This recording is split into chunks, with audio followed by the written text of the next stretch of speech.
Après celle de 2015, la capitale ivoirienne accueille de nouveau les assemblées annuelles de la Banque africaine de développement.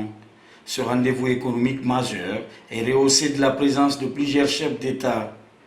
Un symbole fort d'une Afrique orientée vers une transformation structurelle.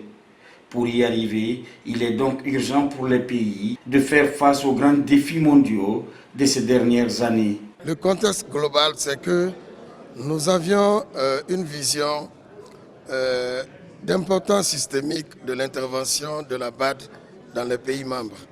Et donc, le premier jour de cette interview pour la Guinée a été question d'être reçu par la vice-présidente en charge des opérations, avec laquelle nous avions passé en revue l'état des portefeuilles et des programmes de développement financés par la Banque africaine de développement.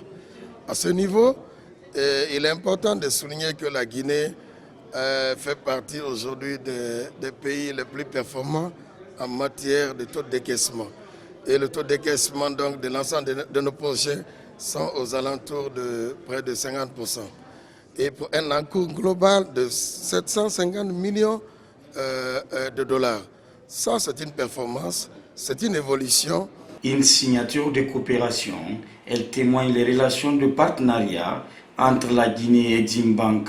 Une bonne signature d'ailleurs que j'apprécie hautement avec mon collègue Ismaël Nabé, qui est le ministre du Plan et de la Coopération, et qui balise un cadre de coopération. C'est une importance systémique, ça nous permettra de dérouler les éléments à implémenter et à mettre comme projet à discuter et à financer sous forme de dons et sous forme de prêts.